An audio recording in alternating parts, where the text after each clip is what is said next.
Thank you, Momoa. And we're going to go over some routine construction, some tips and tricks for building your routines, as well as just some good training practices and safety things for the Xcel program. Instead of doing it the way we originally were, I've done it by event. So we'll start at vault and we'll go through each level and go through the routine of each level, and then little tips and tricks for training and that kind of thing. If you have any questions, I'll ask for questions at the end of each event. So try and save them to the end of the event and then ask away about that event specifically. Don't ask me about floor when we're doing vault, please. Anything I don't go over at the end, feel free to ask at the end. All right. I should move this again. Vault. So vault for Xcel Bronze, they do get two options. They can do a straight jump onto the mat, followed by kick to handstand, fall to back. That does count as like two separate skills. So each part is out of 4.5, but their total would only be out of a 9. So if you're doing that vault, make sure that you know that you're starting from a 9 instead of starting from a 10. Vault option number 2 is jump to handstand, fall to your back, and that starts out of a 10. Something to note, if they try and go run, jump to handstand, fall to back, and they like trip on the board and bail, then they could actually get up on the mat stack, kick to handstand, fall flat to their back, and they would still start out of that 4.5 because they would still get credit for the second part of vault 1A instead of doing vault 2, but they get 2 vaults. So just an option to keep in mind. Your equipment for vault for bronze is a mat stack. So they're not going over to their feet. They're just landing on the mat stack, similar to the CCP level 1 and 2, if you're familiar with that. You can have a minimum of 40 centimeters to a maximum of 120 centimeters. So 40 centimeters is like 2 red crash mats. So that's your minimum.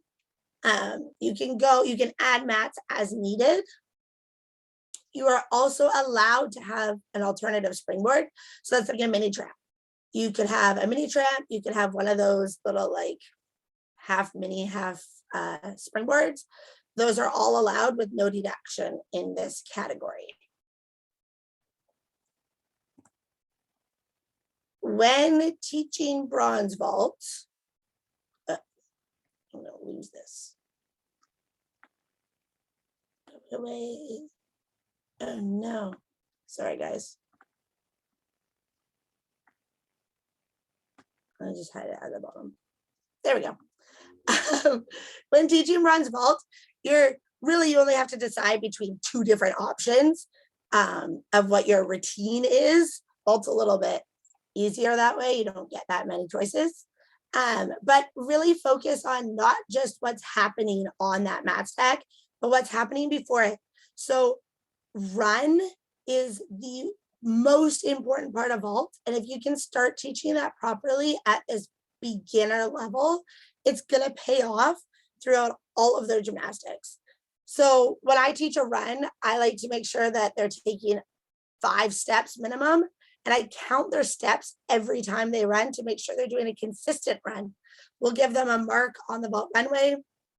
Something that we started doing a couple of years ago was we'd put boxes on the vault runway or yoga mats across the runway, and they have to step 1 foot on each box or on each yoga mat, and it just forces them to run more consistently. Sometimes when you take that equipment away, it goes a little bit haywire for a bit, but we like to switch it in and out, and usually it helps maintain those consistent runs. The next part after the run is their arm circle or their takeoff position on the board. You don't want them eating the mat when they take off. So really train that takeoff position and tell them what it's for. Go over what that position is so that they're learning it and that they know what's supposed to happen on that springboard before the next step comes. We already talked about the different vault options. If you're doing the vault 1 or vault 2, both of those options have a handstand vault flat to back. So make sure you're spending time on getting that nice tight handstand shape, because the majority of their deductions are going to come from that loosey-goosey handstand and that rolling action that happens, or that pike to handstand action that happens a lot. So make sure you're spending time on handstand fall flat to their back, as well as getting that heel drive action happening. So one thing that helps is if you stop and catch them in handstand, or if you have like a boulder or any kind of octagon, you can have them roll over it to handstand, getting their feet up so they don't leave their feet behind and do that forward roll action. Those are the most common errors we see with bronze vault. That's about it for bronze vault. It's not a lot going on there, but there should be the majority of time spent on that run and that hurdle, and it's going to save you a lot of pain later on. Right. Silver vault. So silver vault, there seemed to be a little bit of confusion with this last year, especially with virtual meets. I know it's been really tricky to kind of figure out what everyone's doing. But the silver vault setup is a little bit different than regular vaults that we've seen in BC prior to this year. So it's a handspring or a half on, but it's over a mat stack, so they land on their feet on the other side. So they're not going over the vault table, and they're not going over one of those like foam vault tables. They're actually using a stack of mats, so it's a little bit wider than the regular vault, that it's a little bit longer. So they really have to push over to be able to make it to their feet and not hit the mat stack. The nice thing is that if they do hit it, it's just a stack of mats. That's convenient. But make sure you're setting up your training for this vault appropriately. Sometimes we'll use like bigger blocks in the gym, depending on what equipment we have. We found these really cool mats on Tumble Track, and they're like a 5 foot by 5 foot square. They work really well, and they're a little bit firmer, so it's a little bit easier to vault on. If you have soft mats at your gym, put a panel mat on top. And if you hook the front of the panel mat over top of that mat stack, you're going to get a firmer mat stack, and they're going to be able to actually not crumble on it. Your minimum height is 60 centimeters. So that's 3 mats. It might be a little bit difficult unless you have super tiny humans to be able to land on their feet on only 3 mats. So play around with different mat heights to see what works best for your athletes. Your landing mat, so you have, it's a little bit strange. I know at our gym we usually do it on the floor, and we just put a sting mat to land on. So your 10 centimeters is like a regular sting mat, but you can have a crash mat to land as well. Again, you are allowed to have a alternative springboard. So you can have that mini tramp, or you can have a regular springboard. Both of your vaults in this level are starting out of a 10. So you only have 2 options. You can do a front handspring, or you can do a quarter on or half on and push off and land on your feet. The reason it says quarter to half on is because they don't have to do that full half turn onto the vault. They can do kind of like a round off action. Those are your allowed vaults. Silver tips and tricks. So for something to note for silver vault, the biggest deductions that you usually get on vault are, the biggest deductions you usually get on vault is angle of repulsion, height, and distance. In silver, these do not exist. So as long as you're nice and tight doing your vault, you're going to have a higher score, and you don't have to worry about those extra things that pop that happens off the vault. Yes, you're still going to work on it, of course, but you don't actually get deducted for those things. So just keep that in mind when you're training, that you want to keep that really, really tight body, and then start to progress and work on that pop off. Work on your handstand shapes. So a lot of kids on vault, they come onto the vault really high and then they kind of flop off. Try and work on getting them to come into the vault at a little bit more of an angle.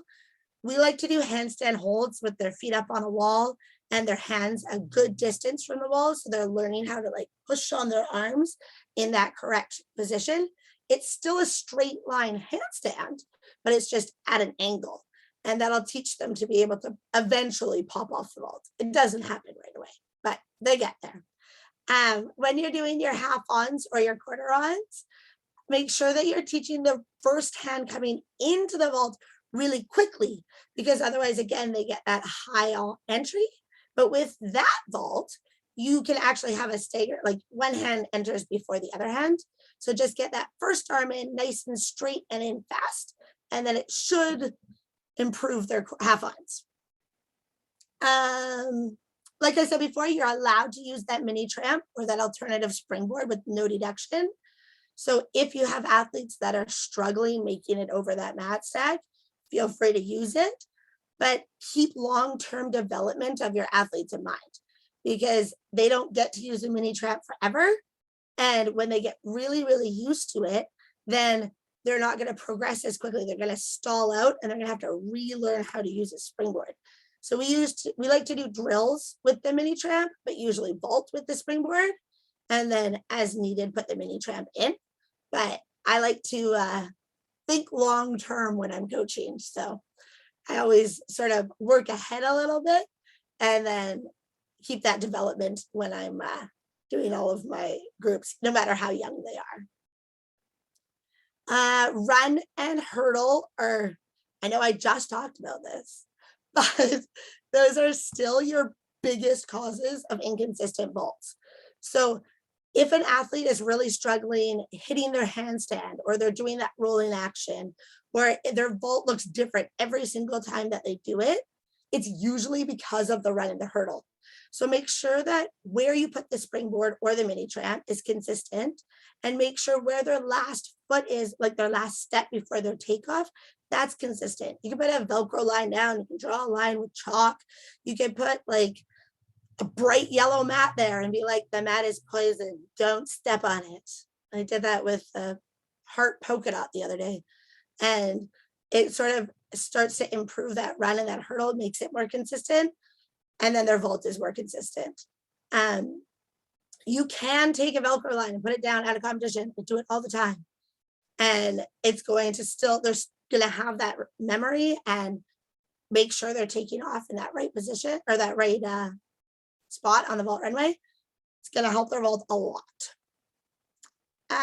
Last part of silver vault, take the time to teach proper landings and spend time on knee and ankle stability. So this is the first level where they're landing on their feet, because in bronze, they're landing on their back. So when they get to silver, all of a sudden they have to know how to land on their feet. And we see a lot of the time, we see rolled ankles. We see that they land and they kind of buckle their knees a little bit. It's because their knees and ankles aren't strong enough yet, and they haven't been taught those landing positions yet.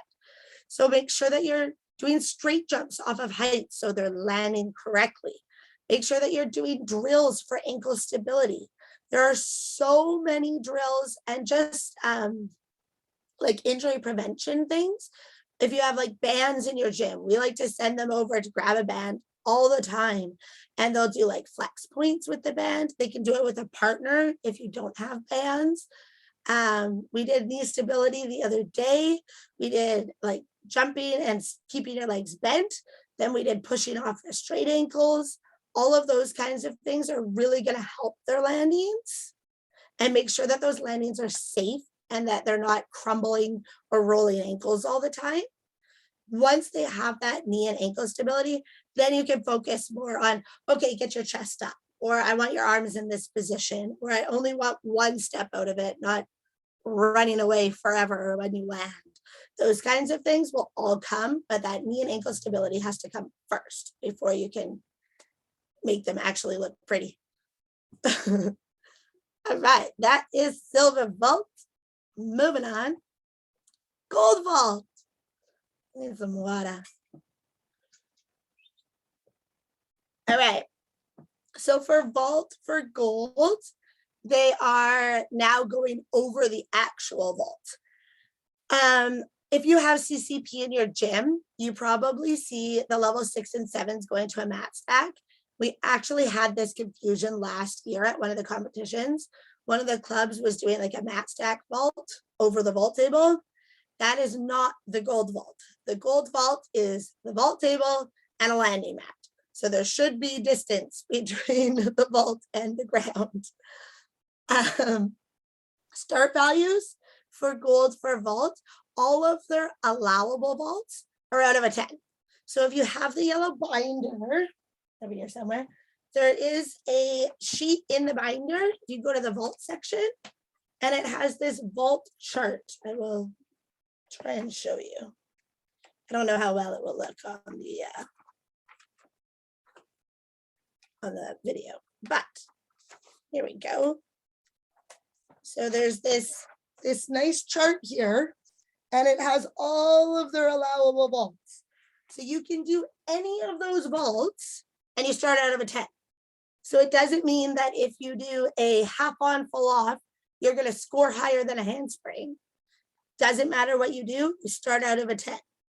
So make sure that you're choosing a vault that is appropriate for your athletes at their current level. Use of an alternative springboard, now you get deducted for it. So, well, not deducted, your start value is lower. So if you use a mini tramp or an alternative springboard in gold, you now start out of a 9.5 instead of out of a 10. If either of the athletes if either vault is a restricted vault, then it's a 0. So if you have an athlete who is flipping a souk and landing it safely and they want to compete it, and they think, oh, well, I'm going to do a half for my first vault, and I'm going to do my souk for my second vault, even though it's restricted, they get a 0.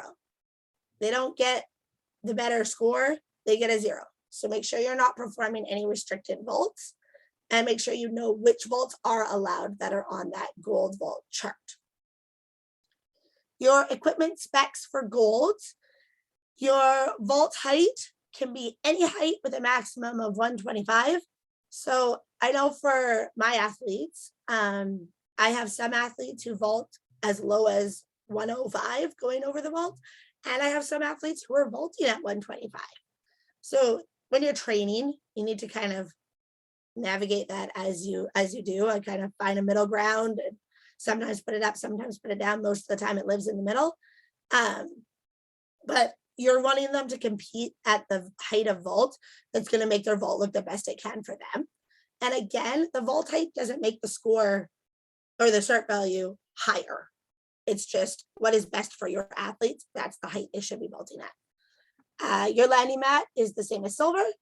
So you can have a 10 centimeter sting mat, or you can have a 20 centimeter crash mat.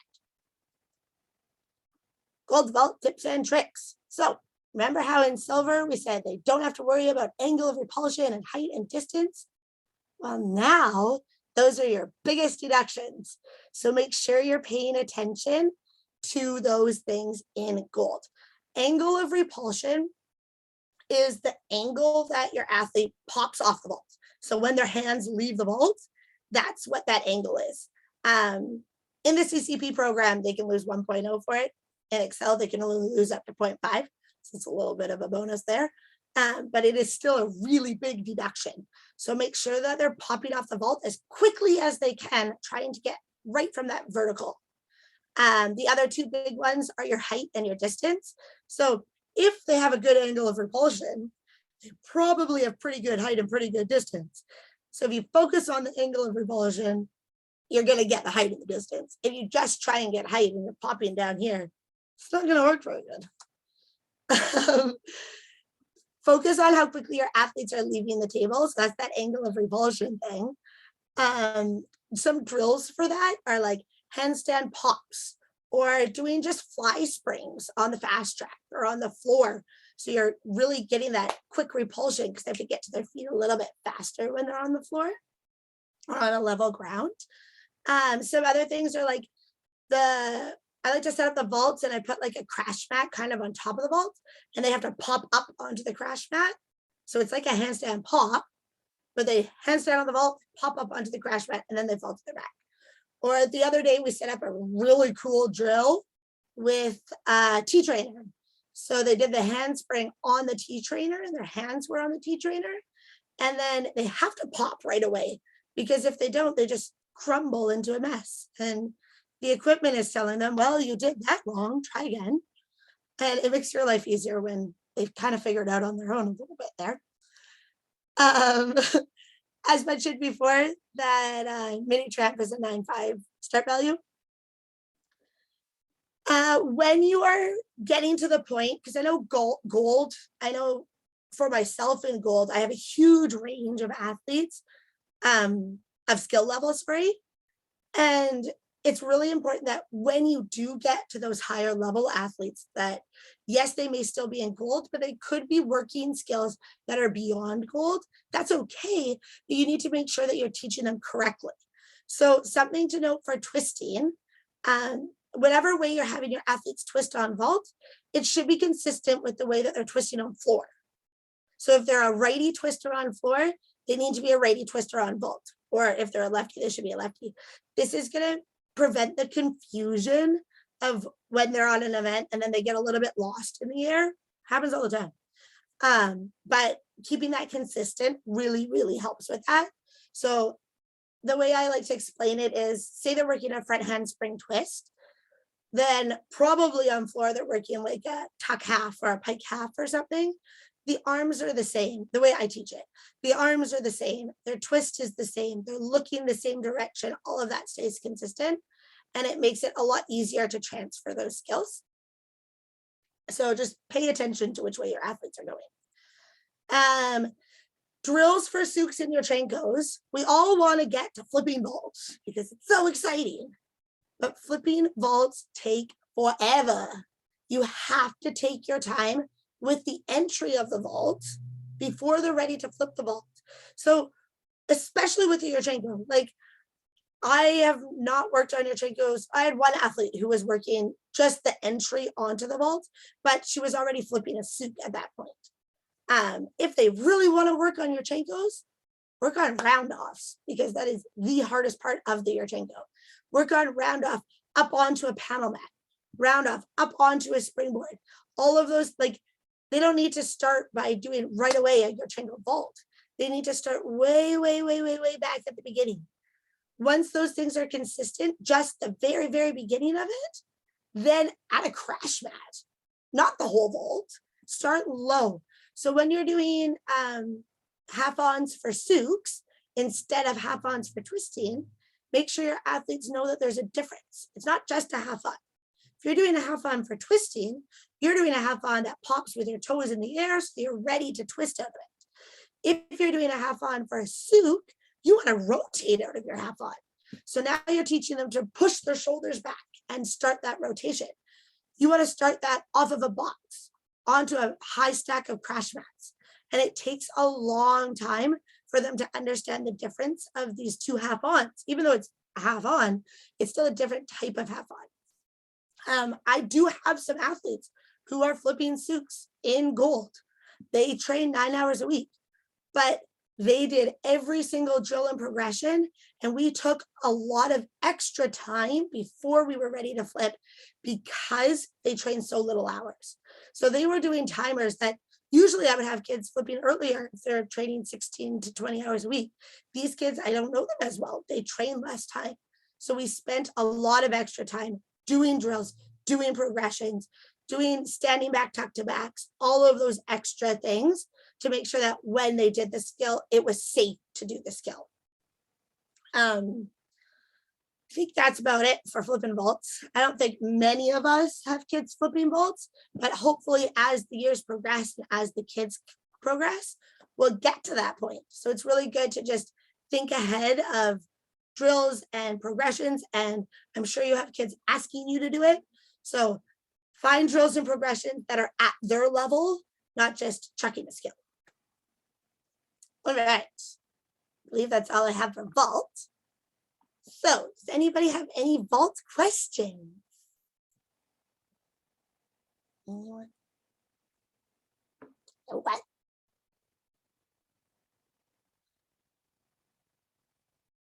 No one at all? All right. Well, fine then. You guys have covered all the things. Go me. Okay. I want more water.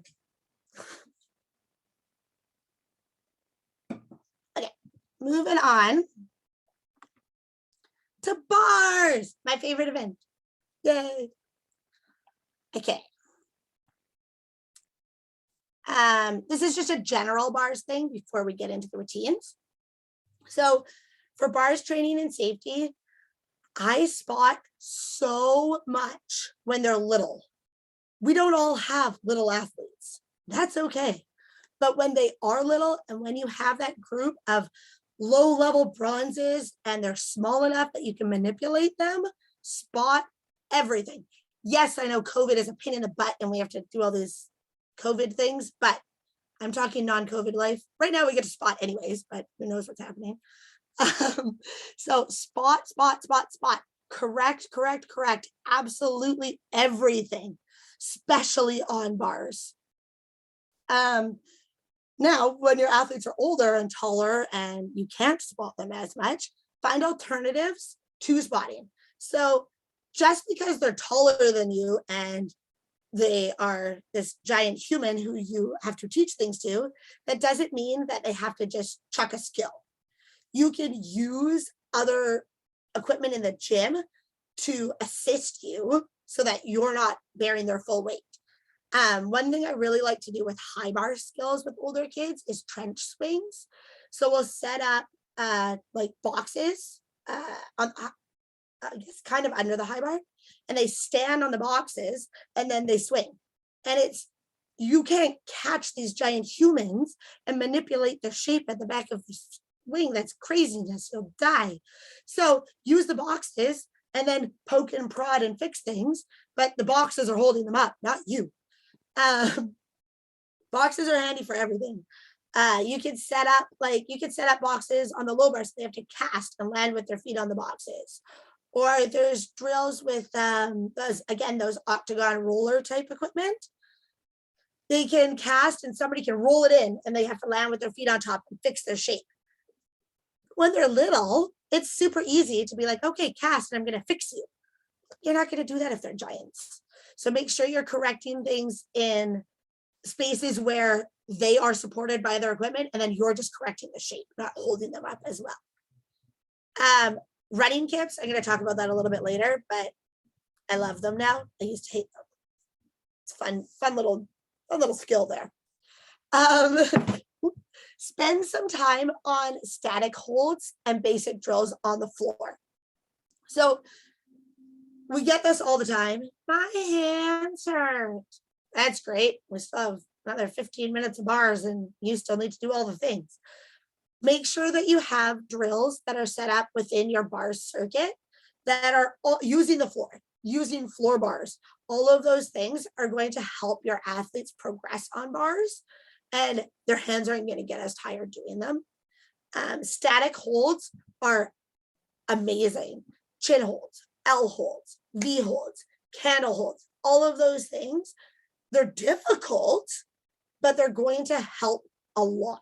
So even if your kids are only doing a 5-second chin hold, that's fine. If they do that 5-second chin hold every day, 3 months from now, they're going to do a 10-second chin hold. And it's going to progress. And as they get stronger, their gymnastics is going to get better, especially their bars. Candle hold is one of the absolute most important static holds that you can do on bars because there's a candle in so many bar skills. When you're doing a vacuum circle, there's a candle in the middle of it. It's in everything. So make sure that they know what that position is. Is that an easy position to hold on their own? No, not at all. But it is something that they need to know. So with my bronze kids, we'll put them in a candle hold and they may not be able to hold it on their own, but we are helping them learn what the position is. And maybe they can hold it for 1 second. Well, 1 second is better than no seconds. At least they can get in the position, right? So you got to start somewhere. And starting with those static holds, it's the most important thing you can possibly do on bars. Other drills that you can use on the floor are just like front support holds, front supports with a roller, handstand holds against the wall. Putting everything on a floor bar is super, super helpful. All right, take time on the basics. So even at the higher level, they should still be doing basics. They should still be doing beat swings and glide swings and long swings. I don't care if you're swinging a giant, you still need to warm up those basics if you're going to be able to do proper gymnastics on bars. Okay, bronze. All right, for bronze bar routines, they must have 4 value part skills. So that's their first special requirement, is that they need 4 skills in the routine. One of those skills needs to be a cast. Their cast does not have a height requirement, but their hips have to leave the bar. So they can't just dangle their legs and swing them around. They actually have to have their hips leave the bar. One of those skills must be a 360-degree circling skill. So that could be a back hip circle. It could be a front hip circle. It could be a stride circle. All of those things count as a circling element, but it does have to make it all the way around the bar. So they can't do like forward roll halfway around, jump down, so it didn't make it all the way around. The last element is a dismount. So they're only allowed to use the low bar for their dismount. They can't go onto the high bar and can't do a salto off the low bar. So they couldn't do like that flyaway off the low bar. That would be very impressive in bronze, but they can't do it. They are allowed to use any A value parts that are in the yellow binder, as well as any supplementary skills. There are restricted elements. They can't have a B value part. So that would be like a free hip. They can't have anything on the high bar, can't have salto dismounts, and they cannot have low bar giants. Again, that would be quite impressive in bronze. Meeting these requirements, your dismount options, there are so many. So make sure that you look in that Xcel binder, because in Xcel bronze, they can cast and jump off the bar. They can roll over into like chin hold or stand. They can do a undershoot. They can do a toe on undershoot. They can do a squat on straight jump off. They have a lot of options for their dismount. So make sure that you know what is best suited for your athletes and that you're aware of all these different options, because you might have a kid that is terrified to roll over the bar. Well, you do have that cast jump down option. Keep that long-term development in mind again, that cast jump off the bar, not so progressive. So, keep these things in mind. Your base routine is going to be a pullover. That's your first skill. A cast with your hips off the bar. That's your second skill. A back hip circle, because that's the easiest of all your circle options. And one of those dismounts. If you do that, that's 4 skills. That's your routine. We did have our bronze athletes training their routine with a glide swing and then the rest of the routine, just because glide swings are very important for bars. I just told them this week, I was like, surprise, you don't have a glide swing in a bar routine. They were like, oh, I was like, well, it's not worth anything to you. But we threw it in there for the first 4 months because they needed to work on them. But that is it's an option, but it's not really one that you need, because unless they're not making their cast with their hips off the bar or something like that, they're missing one of their SR. As long as you hit your SR and you do a pullover to get on the bar, you've got your skills. As mentioned before, keep in that long-term direction you see that your athletes are going in. So if you have athletes that they're going to be in this level for a while, start slow. Start working those basic dismounts early, then progress to those harder dismounts.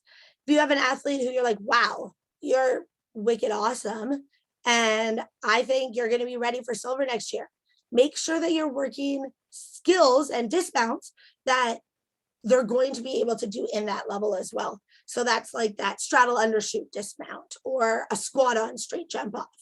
Squat on straight jump off is a super progressive dismount, because eventually they're going to go to the high bar when they go to the high bar, they got to get there by doing a squat on.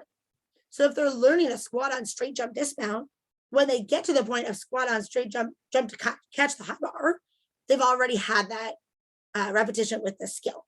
So think about those things when you're choosing your dismounts. The other big thing to focus on in bronze is correct back hip circles. Your back hip circle is that first circling element that they learn. We all see them do cast, start a back hip circle, kind of flop on the bar, and then finish with pullover. It happens. But really work on trying to get those back hip circles a fluid movement. So teaching them to shift the wrist quickly, teaching them to put their thumbs around the bar at the end to control themselves, teaching them to keep their elbows straight throughout the whole circle. There's a million drills for this skill, and I'm not going to go over them because there's so many. If you want them, let me know. I will tell you. But there's also like a million different places you can find drills for back hip circles. But back hip circle, it turns into a free hip. Learning how to shift their wrist. It's a long swing pullover. It's a giant. It's a kip. It's all of those things. So teaching that in a back hip circle, which seems like such a simple skill, is really going to help your athletes progress in the long run. And it's going to make their gymnastics better and safer. Last thing, think ahead a little bit. So some skills on bars, like a kip, take forever to learn. So if you wait until you want them to learn a kip to teach them how to do a glide swing, well, now they have to learn a glide swing. Maybe you haven't taught them how to do a leg lift yet. They have to learn how to do a leg lift. They have to learn how to do a stem rise. All of those little broken down pieces can be taught early on. You don't have to tell them that it's for a kip. They don't need to know that yet. They're nowhere close to doing a kip, but you can still teach those basic progressions and those basic drills before teaching those higher level skills. Because if you want them to kick by the time they get to gold, you got to start a glide swing in bronze, or it ain't going to happen. Or they're going to be stuck for a long time in one level before they get to that skill. Okay. Silver. Silver special requirements. Now you have to have 5 A skills. So you have 1 extra skill compared to when you were in bronze. You have to have a cast again. Your cast is now to a minimum of 45 degrees below horizontal. That cannot be included in your mount or your dismount. So if this is horizontal, this is under the bar, 45 is like that diagonal line, if you don't know angles. I probably learned angles the best from gymnastics, the better too in school. But make sure that your athletes are hitting that 45 degree. It's roughly about when their feet are at bar height or a little bit above bar height, depending on the height of your athlete. You have to have that 360 degree circling skill. Again, same requirement as we had in bronze. And your dismount now, you have the option. You can have a low bar dismount or you can have a high bar dismount, but you're still not allowed to have any saltos. So we can't do flyaways when we're in silver. One thing to note about the dismounts is that your supplementary skill dismounts that are allowed in bronze, not all of them are allowed in silver. So make sure that you're checking that chart and that you can see which skills are allowed in each level that you can use as a supplementary skill. Again, you can use the A value parts or the skills listed in the silver chart. If you don't know where to find that, in this binder, it's a beautiful binder. When you go to the tab that says uneven bar skills, your first page is all your supplementary skills. After that, it's all your regular skills. So here you can find extra skill. Like these are not the only skills allowed. These are just skills that aren't actually in the code. This is your actual code of points. So you can use all of these skills and then you can see the values of your skills. So when it says A value parts, you're just looking in that column that's under A's. After that, you would be looking at B's, C's, etc. So restricted elements, you can't have any B's, you can't have salto dismounts, and you're not allowed to have giants on the low bar or the high bar. A giant is a B value part. So it's in there twice, but specifically listed. All right, tips and tricks. So know and use your supplementary skills. For example, a running kit is a supplementary skill. They can compete a running kit. It's a great, great, great tool for kips on bars and saving your coaching arms from spotting 1,000 kips with giant humans. But it's also a skill that is allowed in the Xcel code. Up until last year, I never taught a running kip because I didn't believe it was a real kip. And I taught glide swing and kip, and I spotted the heck out of it. And I was adamant that they had to do a proper kip, no matter what level they were, what program they were in. Last year, we weren't allowed to spot. So I was like, crap, what do I do now? I started teaching running kips, and I taught them on straps first. So many kids learned how to kip by starting with a running kip. A lot of those kids now are doing a proper glide swing kip, but they learned it from a running kip first. I couldn't spot, so it wasn't an option. Now I realize I don't have to spot those giant humans doing kips till I die. They can do running kips. They're making them a lot easier. They're still learning that second half of the kip. Yes, you still have to work on glide swings. You still have to do all of those things, but that running kip is a great tool. Use it. Can't stress that enough. I learned things during COVID. Yay. Anyways, back to silver bars. You have 5 skills. Yes, your cast counts, but if you're going to count it, make sure it's at the right height. So don't count that in as one of your 5 skills if it's not at the right height. So something that's really important to note, if you know the CCP program, when you're missing a value, say you're missing an A, you lose 0.1 for that A. On bars in Xcel, you must have 5 skills as one of your special requirements. So if you're missing an A, you're not missing 0.1. Now you're missing a special requirement. You're losing 0.5. So make sure that you have those 5 skills. Otherwise, you're going to lose a lot more than you would in the CCP program. So that's just something to note. If you're used to the other program, make sure you're adjusting your brain a little bit when you come into the bars Xcel life. You can count elements twice. So you can do 2 casts.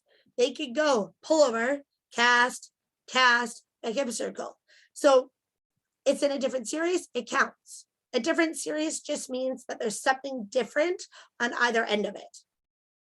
So it would be really hard to do that on bars, but I'll use beam as an example. Say you're doing a back walkover on beam. If you do a single back walkover and then you do another single back walkover, you can't get credit for it both times. If you do a single back walkover and then you do a handstand back walkover, you get credit for that back walkover again. On bars, it's pretty hard to do the same skill in the same series unless you're just like repeating yourself over and over and over again. As long as there's something different on one end of the skill, you get to count it twice. Use those glide swings if you need to. So in bronze, I pulled it out because it wasn't necessary, but now they're ready for it if they need to use it in silver. They could do a glide swing before that basic bronze bar routine with an appropriate dismount, and that can count as their full bar routine. Lastly, squat on, straight jump off is a dismount, and you do not have to go to the high bar. So your full silver bar routine can take place on the low bar. You have the option. You can dismount on the low bar or on the high bar. Don't make your kids go to the high bar. They can stay on the low bar. They can do a back hip circle undershoot off of the low bar. They can do a straddle toe shoot off of the low bar. They can do a squat on, jump down off of the low bar. Because once they get to the high bar, they have all those other skills they need to figure out as well. And suddenly they're dismounting off of twice as high of a height. So make sure that if your athletes aren't ready yet, keep them on the low bar. There's no difference in the start value of a routine that has its requirements if it's on the low bar or if it's on the low bar and the high bar. It doesn't matter. As long as they have their requirements, they're starting out of the same, well, hopefully starting out of a 10. Jump to high bar. So in my opinion, this is the skill that causes the absolute most issues in gymnastics with regards to safety. So I know we talk about safety a lot, but it's so important that you're paying attention to this skill, because I have seen multiple athletes try and jump to the high bar too early, ping off the bar and break their arm. We don't want our athletes to have broken arms. We want them to have fully intact limbs. So do not rush this skill. This skill takes time. It takes progressions.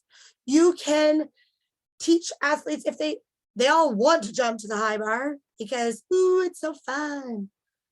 You can set up drills and progressions that are similar to a jump to high bar without actually doing the jump to high bar. You can set up boxes, have crash mats under the bar. Last year, I set up like that big resi mat underneath the high bar, and they jumped from a box, caught the bar, and then hit the resi mat. So they're landing in that nice tight body shape. I know they're not going to ping off and break their arm. There's a huge crash or a huge resi mat in the way. Before you even start to think about jumping to the high bar, make sure your athletes have developed the right skills. If they can't do a long swing on the bars, re-grasping their hands, swinging at a decent height, they have no business in jumping to the bar. They're not ready for it. This is my personal opinion, but if they can't do a squat on, they don't need to go to the high bar. So we see it all the time in recreational classes, and I know it happens a lot in the interclub program as well, but climb up is not a skill in Xcel. It doesn't exist as a skill in the code. A squat on is a skill, a straddle on. Not everyone can do a squat position. You can do a straddle on, but if they can't do that action, they're not ready to jump to the high bar. They don't have enough ability to be able to catch that bar safely. Making sure that they do know how to do an undershoot dismount. That's a skill that if they were to ping off the bar, at least they have some experience landing on that side of the bar in the right body positions. If you take the CCP code, for example, the athletes in the CCP code do not jump to the high bar until level 4. In that same level, they're doing a kip cast horizontal. That doesn't mean that your Xcel kids are going to be doing a kip cast horizontal. A lot of these kids are older. They're probably not going to get that kip cast horizontal before they get that jump to high. But it is something to be working on. If they're not even remotely close to a kip, they can't even do glide swing toes to the bar, they don't need to go to the high bar. There's lots of other things they can be doing. As I mentioned before, you have all the options on the low bar and silver. Use them. And then when you do teach jump to high bar, start with high fives to the bar. Start with drills and progressions. So I always teach a high five first. Not so much with your giantly tall humans who can just reach out and grab it, but with younger ones especially, they jump to the bar, and if this is the bar, they like hit it with their hands and then they land. So they learn to push on the bar, because if they only learn to grab on, they can peel off. If they learn to actually put support on their hands, then they're going to be able to catch the bar safely. It's my little stint on jump to high bar. I think you know how I feel about it now. Moving on to gold for bars. Now you have 6 A value parts. So one more than we had in silver. You have to have a skill finishing and clear support at horizontal. The way this is worded is super weird, but all it needs to be is a cast. So if your athletes are casting to horizontal, that meets the requirement. I actually have an athlete who does not usually cast horizontal, but she does free hip above horizontal. So this gives her the ability that she can free hip nice and high and not have to cast very high. Those are not common athletes, but they do exist. So the Xcel code is great in that it does give them that option, that they just have to have a skill finishing and clear support at horizontal. The majority are going to be a cast. You have to have that circling element again. And now you get to dismount on the high bar. So now make sure you're teaching those jump to high bars properly. Your value parts. So you can have A or B value parts. You are not allowed to have giants. So you can have any other Bs, but you cannot have giants. And you cannot have a release move from high bar to low bar. So for example, a shoot over that starts at a low cast and ends at a little low horizontalish life is only a B, but you're not allowed to do it in gold. You can do all of the extra skills on the gold supplementary skill chart though. And no C's is restricted as well. Right. So just talked about this, the element to horizontal. I believe that this is the hardest skill in all of the special requirements in gold. So because you have that 360-degree circling skill, again, it only needs to be a back hip circle. Your dismount, yes, it does need to be off the high bar. But that horizontal skill is difficult. Getting kids to cast that high is not easy. So make sure you're working on casts. That doesn't mean you need to spot cast all the time because, again, you're going to die if they're bigger than you. If you have teeny tiny little gold babies, great. Spot cast forever. Spot cast a handstand. Just spot. But if they're bigger than you, use a box. Have the bar set up with a box so they can jump to the bar from it. Practice. Jump up to the bar. Cast as high as you can. Land in the box. Repeat 5 times in a row. Do 5 sets of that. Their casts are going to get better. The other big thing with casts is it comes down to a lot of strength as well. So make sure that your athletes are working on conditioning, working on strength, because that's going to help them a lot with their skills. So dismount must be off the high bar now. That doesn't mean that you have to do a long swing pullover on the high bar. You can do a swing half turn. So that is in the supplementary skills chart, is that you can do that swing, half turn, land on your feet, and you don't have to actually do the long swing pullover on the high bar. If you do the long swing pullover on the high bar, make sure that they're able to get out of that in a safe way. So if they're doing a long swing pullover in their routine, they need to be able to do a good undershoot dismount or a straddle toe shoot dismount. Or they can do a back hip circle undershoot to a swing to their half turn. They are allowed to do flyaways in gold. I have a whole page on a blurb about flyaways later, but it is allowed. There are no deductions for extra swings. This goes for bronze, silver, and gold. So this is something to note. If happens all the time, kid does a pullover and then their legs swing around, and then they cast. It's not actually a deduction specifically in Xcel. They can still lose marks on rhythm and dynamics of the routine and all of those things, but they don't get a deduction for the extra swing. That doesn't mean that you should try and do them. Please try and avoid them. But I have a couple athletes who can make a kip, but they can't make a kip cast horizontal. So they go kip, stop, and then they do their cast. That's fine. It's allowed. You can also use this extra swing before a dismount. So if an athlete is doing a swing flyaway instead of a cast flyaway, have them do that extra swing to make their dismount safe. That's fine. No deduction. So use it for the cleaner routines, use it for better gymnastics, and then as they progress, try to alleviate those pauses that are in between each skill. Continued for gold. For flyaways. So when you're teaching a flyaway, it looks like a very, very simple skill, but there's a lot of progressions that should happen before a flyaway. If they can't do a long swing pullover or a castaway swing pullover, they shouldn't be doing any flyaway progressions. They're not ready for it yet. Athletes need to learn how to manipulate the bar. So what that means is like they need to be able to push the bar when they want to push on the bar. They need to be able to pull the bar when they want to pull the bar. Things that are going to help with that is a lot of straps. So last year with the athletes I had on gold, they were doing a lot of skills. They didn't know how to manipulate the bar yet. I just started coaching them last year. So I put them in straps all the time. They learned how to swing above bar height. They learned how to do uprises. They learned how to do, some of them learned giants. That doesn't mean that they're putting those skills on a bar, but it's teaching them how to control the bar and control their body on the bar. Also, something that's super helpful is to bring them back to that when they grow, because we've all been through it as an athlete where we grow and suddenly everything feels weird and different. Bring them back to learning how to manipulate that bar again, and then they'll be able to pick up those skills again really quickly.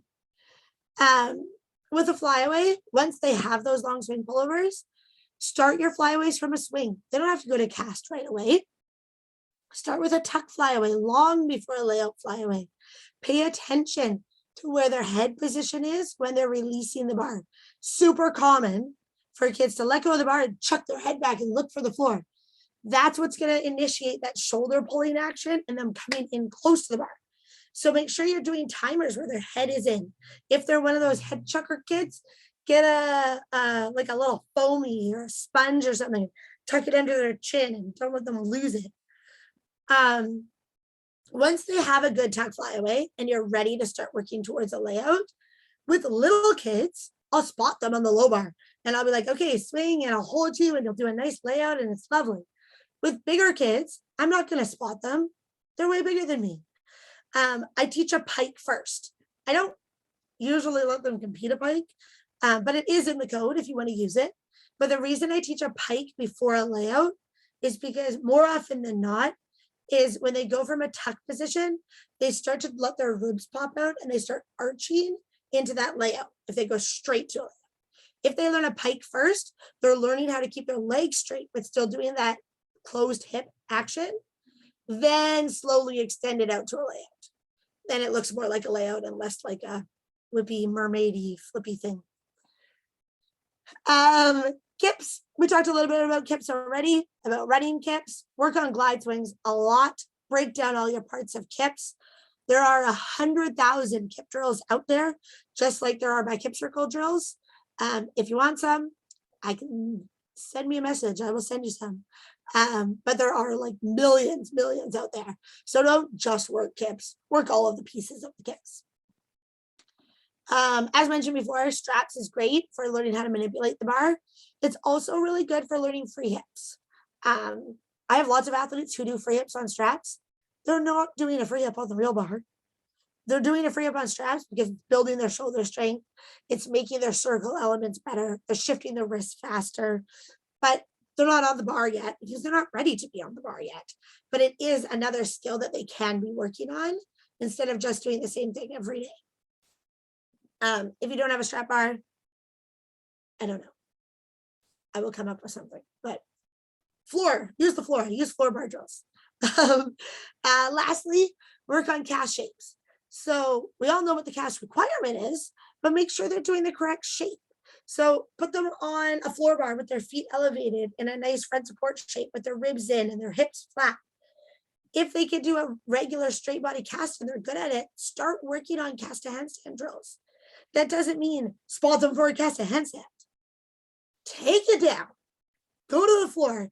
I call it a pancake position, but it's really just like that halfway point in between in a straddle cast to handstand. So it's kind of like a straddle stand on the floor, but their feet are like a little bit off the floor. I teach this position like crazy because if they're going to do a straddle handstand and they don't know that position, they end up just doing a straight body cast with their legs apart. And it doesn't really work very well. So teach that pancake position on the floor. Like they can do it from their knees, they can do it from their feet, they can do it in a static position against a wall. And then I'll teach it as a cast on its own. So they'll jump up to the bar and they'll go cast pancake, come down. Before I'm letting them go all the way to handstand, they got to be able to do that pancake position. If they're at the point where they're doing that really well, make sure that they can do a straddle up to handstand on the floor. They can do it from their knees. They can do it from their feet. You can teach on the bar first. What I do with all of the kids who are taller than me or somewhere around my height, I'll have them do a straddle onto the bar and then jump up to handstand and come down onto a mat on a super low bar. Because I know that if they can't get to that straddle on position and be confident in that position, I'm not going to be able to spot them to cast a handstand. Also, they usually get there and they're like, and they're freaking out. And then you're like, it's okay, just jump your feet down. And slowly it gets bigger and bigger and bigger. But working cast to handstands is going to help their cast heights. It's going to work their strength. Are very many athletes in Xcel going to do a cast to handstand? Probably not. But It might get them close to a handstand. It might be able to allow them to work those higher level skills. I have 2 athletes who can do a kip cast handstand. They can be gold. They just understood the technique of it, and they're strong kids. So they figured it out. It's nice. It's rare, but it does happen. All right. I think that's it for bars. Yes, that is it for bars. So does anybody have any bars questions? Oh, are we going over? Why can't I move my box? Oh, there we go. Oh, thanks, Mama. Kaitlynn, sorry to interrupt. I just got a question in a private chat. Yes. So I can read it anonymously. Okay. If we want the cast to horizontal to count as a skill, would you recommend doing it as its own separate skill? Example, cast to horizontal, cast again into back hip circle, or big cast to horizontal right into back hip circle?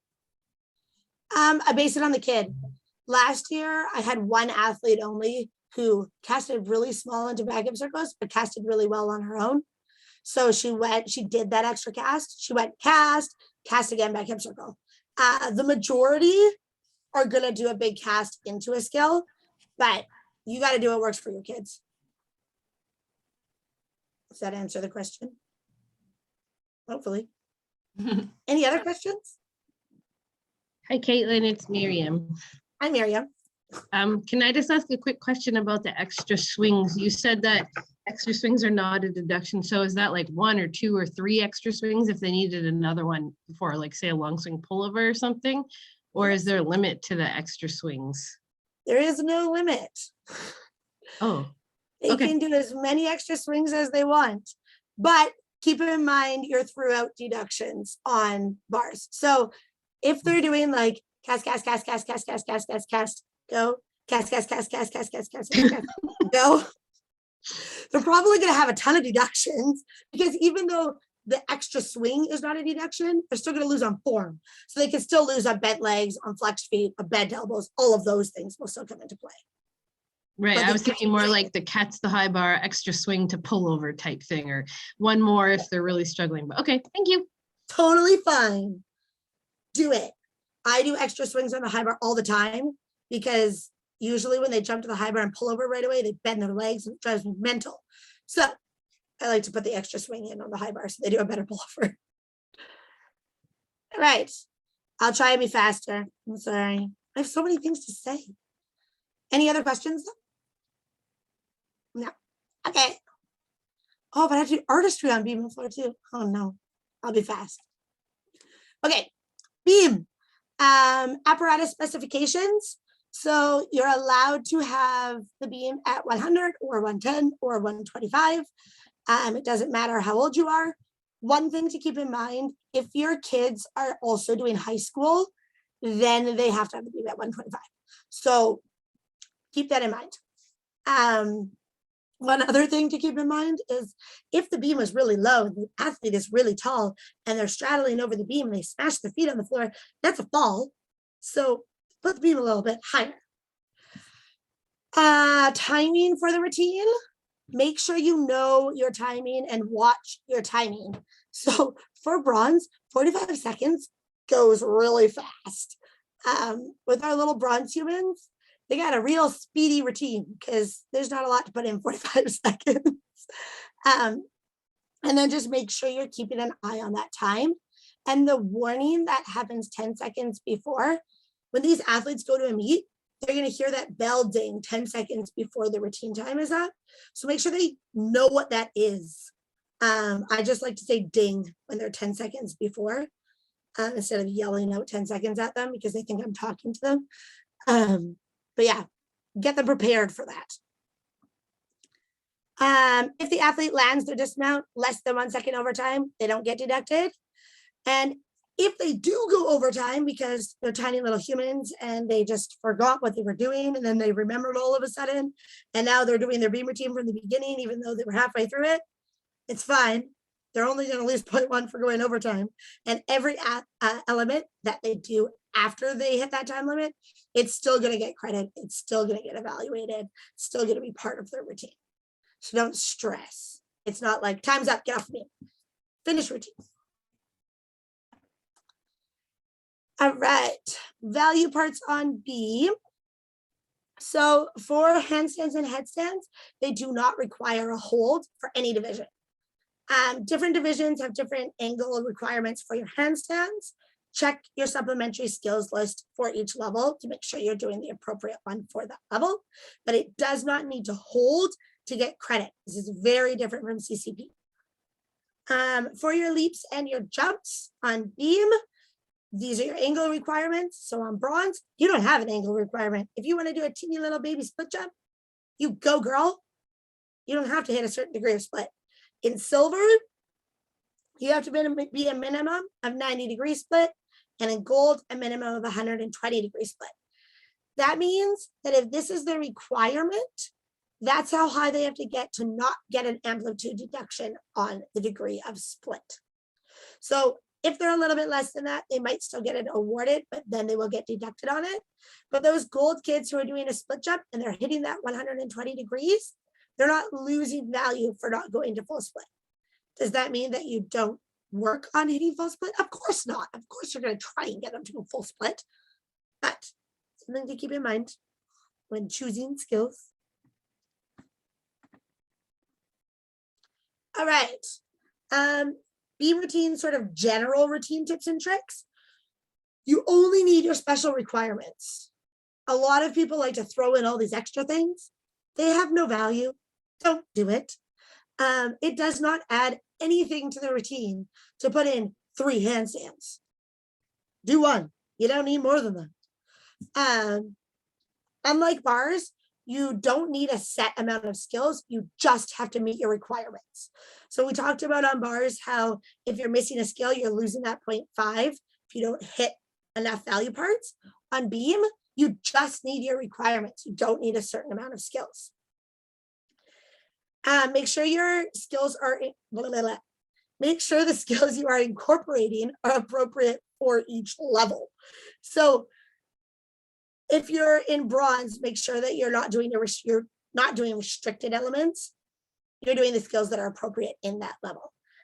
Each level has its own set of supplementary skills.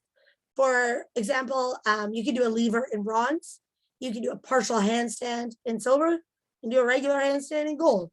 They're all skills that progress and develop into each other, but know the separate ones for each level. Pay attention to your restricted elements. Some of them are a little bit funny. This is the biggest note I can make on beam. Get on the beam, do your special requirements, get off the beam. Done.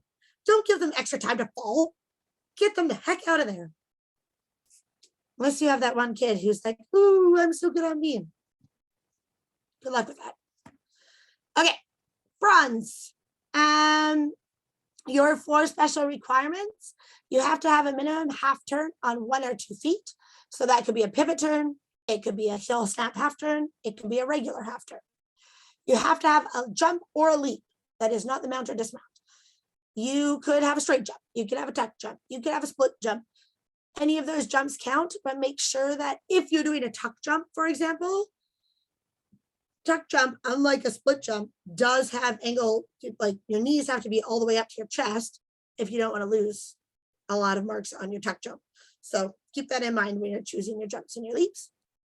You need 1 acro element that is a non-flight element.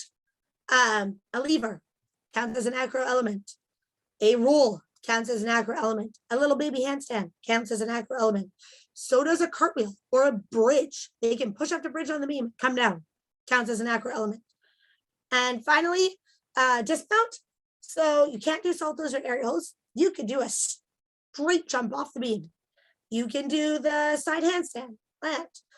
Lots of different dismount options, and they're all listed in the supplementary skills chart.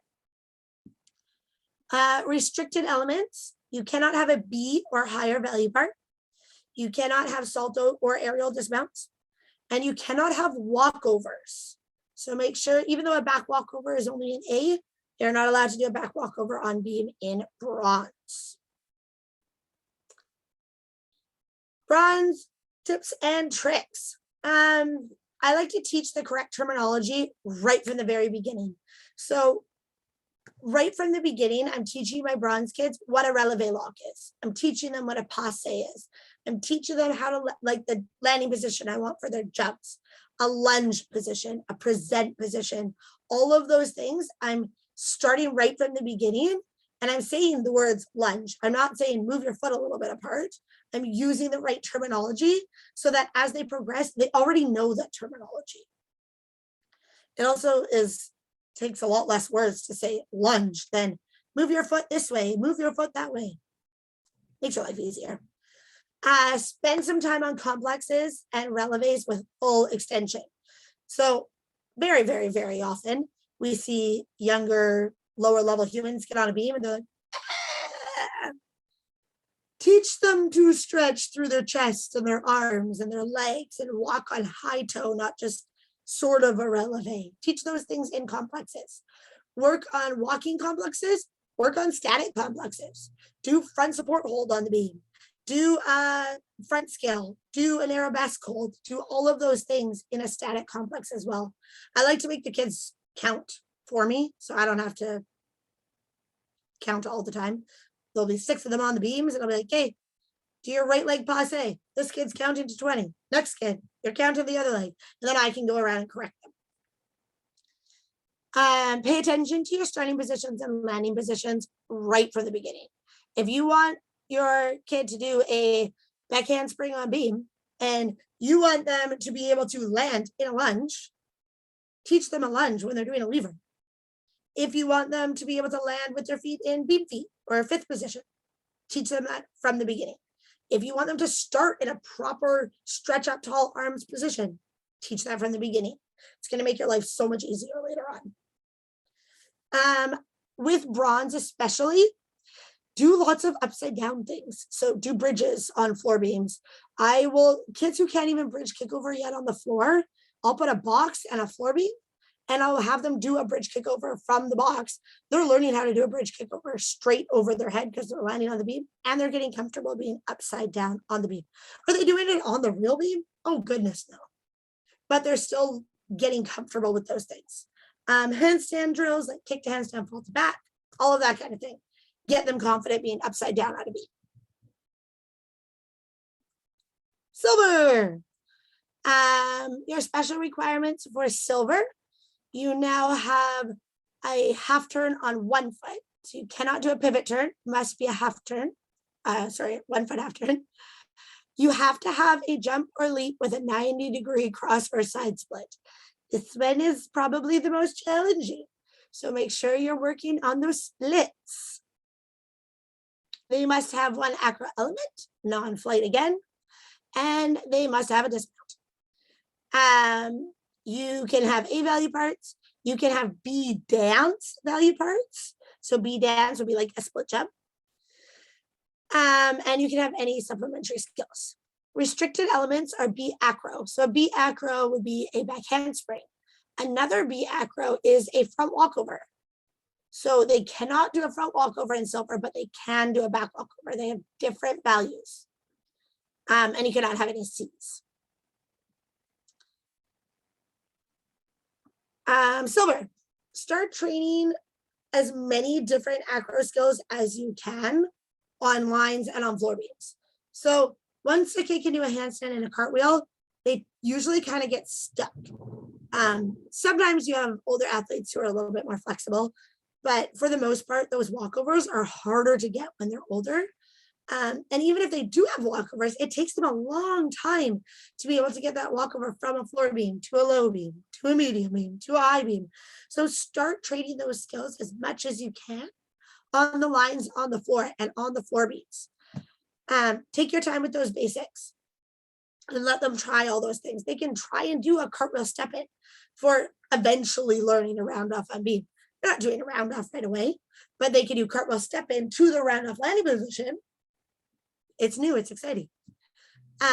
Keep all of these things on low surfaces on the floor beams, put panel mats beside the low beam, anything to make them feel confident and build those skills really, really strong before they put them on a higher beam. Every single day on beam with your silver kids should include some kind of active split or active flexibility. Kicks, split jumps, split leaps, on the low beam, on the high beam, drills, anywhere and everywhere, do splits in the air. My kids go to beam and they usually go kick forwards, kick backwards, split jump. And they do that 10 times because their split jumps need so much work. Splits all over the place. Get them comfortable jumping off the beam. Get them comfortable landing on one leg. All of those things, all the time, every day, includes some sort of active flexibility on beam. And then for your handstands in silver, make sure that if you're putting a handstand into a routine, it's at the required angle.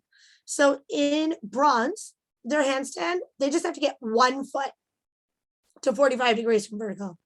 In silver, they have to get both of their feet to 45 degrees from vertical.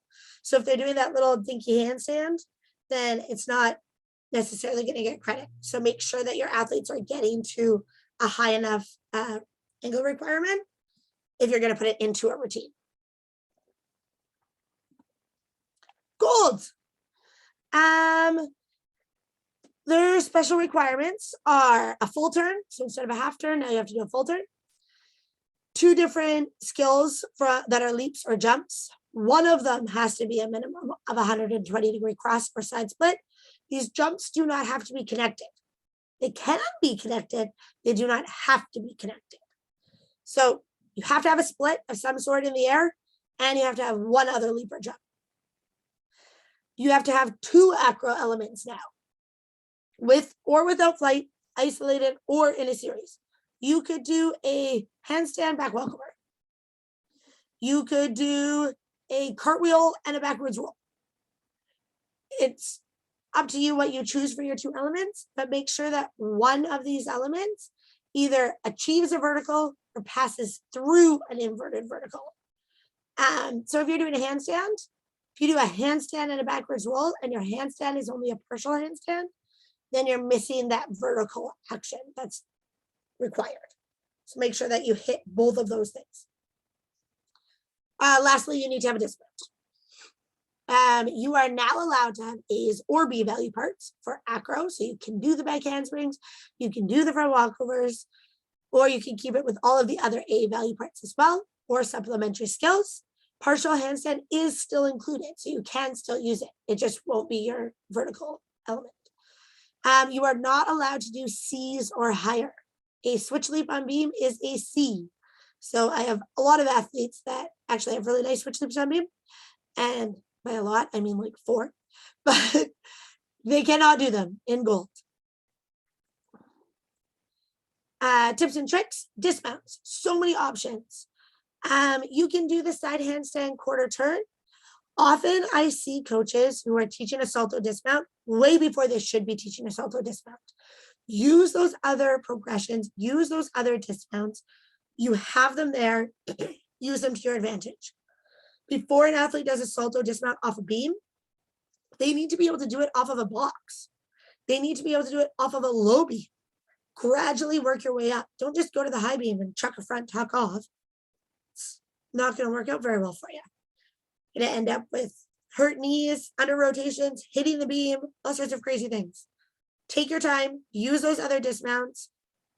There's no different in an athlete who does a side handstand quarter turn and an athlete who does a tuck full twist off a beam. They still have their requirement. Think progressively. So just like we talked about on bars, if an athlete cannot do a consistent cartwheel, should they do a round off? Probably not. Are you going to teach a round off before a cartwheel? I wouldn't recommend it. But also think in a way that's going to progress for your athletes. If you have an athlete who is really, really unflexible, but they can do a good back handspring, don't let them just do back handspring. You're still going to make them do a walkover of some sort. It might be down a cheese, it might be off a box, but you're still going to work on those things a little bit before you let them work on those back handsprings. If your athletes are feeling stuck with their skills, try different connections. Do a cartwheel connection. Do a cartwheel Sassone connection. I have one athlete who really likes to do turns. So she works on leg up turn to inward turn to full turn. And it's fun for her to work on that. It's a different type of connection. It's a little bit more difficult. Do they require a connection? No, but that doesn't mean they can't work on them. So put things into sequences, put things into series. Of course, still work on regular acro connections like handstand back walkovers, back walkover, back handsprings, those types of things. But there are, of course, athletes who don't fit into that little gymnast box. Find different variations of things. Look through the code. Look through the different skills. There's lots there. Okay, moving on to this next little section is beam and floor. Actually, any beam questions before I go to artistry? Anyone got any questions for me? No?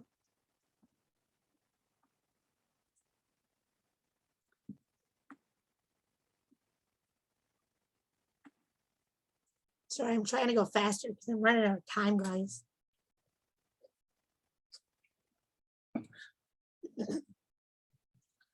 All right, moving on then. Okay, for artistry, did you know that there are artistry and throughout deductions? Crazy. So this means that the choreography that your athletes are doing, it doesn't get specific deductions like a cartwheel that has bent legs. I'm going to take them on the bent legs. You don't get deductions if your legs are bent in your choreography. However, there are deductions that are applied for the overall performance of the routine for artistry and throughout deductions. So think about that when you're choreographing these routines, when you're constructing these routines.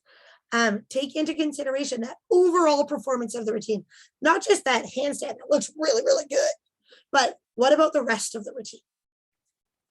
Keep your choreography original, but also keep it the presentation of that choreography needs to suit your athlete. So maybe you have some really flexible pose in there and your kid's not that flexible. Pull it out, put something else in. Make sure that you're creating routines for each athlete that works for that athlete and that athlete is going to perform it well. So if they feel like sort of shy and they're really nervous about this one dance move, change it to something else. Don't fight the battle. It's just not worth it. Really focus on athletes' footwork in the routine. So especially on beam, we see that they're really flat-footed. Put them up in a releve for a pose. That doesn't mean their whole routine needs to be on releve. It would be lovely if it was. But make sure that they're showing that forced arch position. They're using their feet. They're turning them out. Work on the rhythm and the tempo of the routine. There was something that came out last year called Beam Tango. You can look it up on YouTube. And it's like 5 minutes long. It's ridiculous.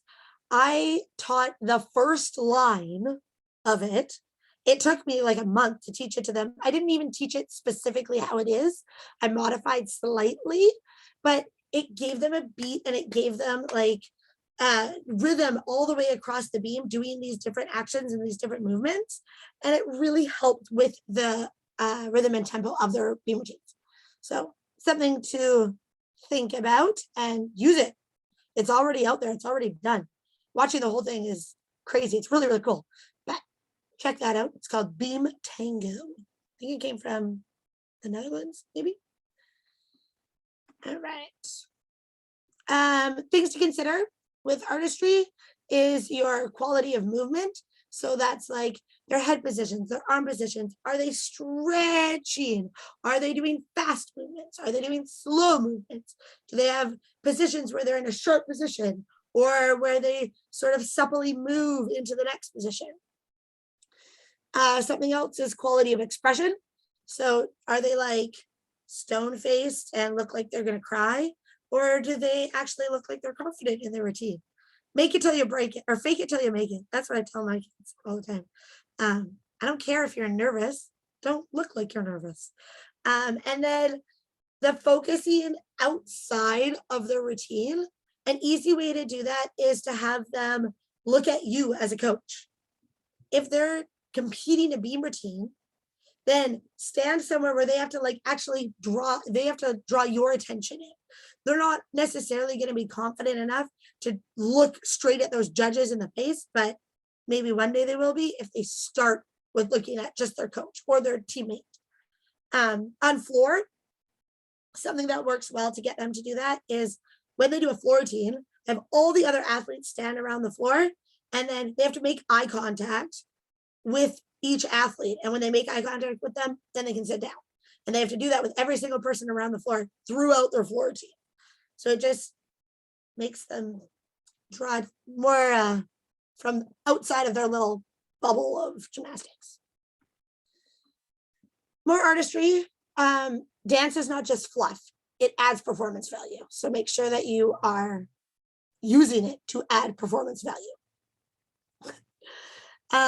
You're not going to make every awkward athlete look like a beautiful ballerina. It's not going to happen. But you can still find poses. You can still find pieces of choreography that are going to make those athletes look less awkward. I had an athlete that when I started coaching her last year, I wanted to rip my hair out because everything looked like, ugh. Now she does a floor routine and I almost want to cry because it looks really, really nice. It took a lot of time.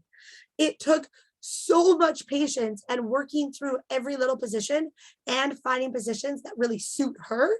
But it is possible, and you can make those athletes have higher scores, including their artistry, if you take that time with them. Lastly, what we talked about before was confidence. Find routines and movements and positions that your athletes are confident in, and then they're going to be able to perform them better. Okay, we already talked about the artistry of floor, but moving on to the other, beam. Any beam artistry or floor artistry questions?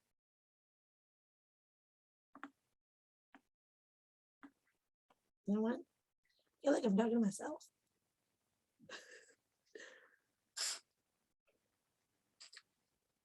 All right, fine, guys. For floor. So I'm not going to touch on artistry so much because we just went over all of that. What? Your timing regulations. For bronze, it's the same as on beam. It's still only 45 seconds. For silver, you now get 1 minute. And for gold, you get 1 minute. So your timing begins with the gymnast's first movement and stops with their final movement. There's no warning. So on beam, they get that little bell. On floor, they don't get anything. Make sure that your music is not longer than your time limit. It sounds silly, but last year I judged multiple Xcel floor routines that were 1:30. And they're getting deducted for overtime, but on top of that, they had a million extra things in the routine that weren't adding any value. I have some silver routines that are 45 seconds because their artistry is just not there yet. And they don't need the full minute. They can get all of their stuff in that 45 seconds easily. So make sure that you are keeping those floor times low, that you're using them to the best of their ability. And you're just making sure you're on top of cutting your music. A lot of floor music you find out there on YouTube is 1.5 minutes. So you have to cut it. The same as on beam. If things go over time, they are credited and evaluated. Leaps and jumps. So we went over the leaps and jumps for beam. For floor, silver and gold is the same angle requirement. So that means their split leap on floor has to be the same degree of split as their split leap on beam. For bronze, on beam, they don't have an angle requirement. On floor, they do have to be 60 degrees. 60 degrees is tiny. Like it's not much. So when they're at that bronze level, don't stress so much on how big the split is. Make sure it's correct. Their legs are straight, their feet are pointed, the chest is up, all of those extra things. A leg swing hop with the free leg to horizontal. You can still get credit for it if it's a little bit below horizontal, but you will get deducted on amplitude the same as you would for a split leap or a split jump.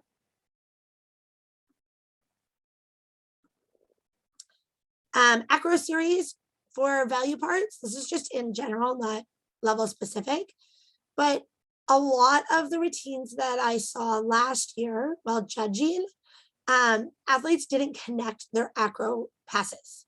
So they did like a front handspring land on 2 feet, step out of it, and then did a round up. That's not connected. Their feet cannot move in between elements for it to be considered connected. The only exception to this is in bronze and silver. They can do round off, rebound, backwards roll. That counts as a series.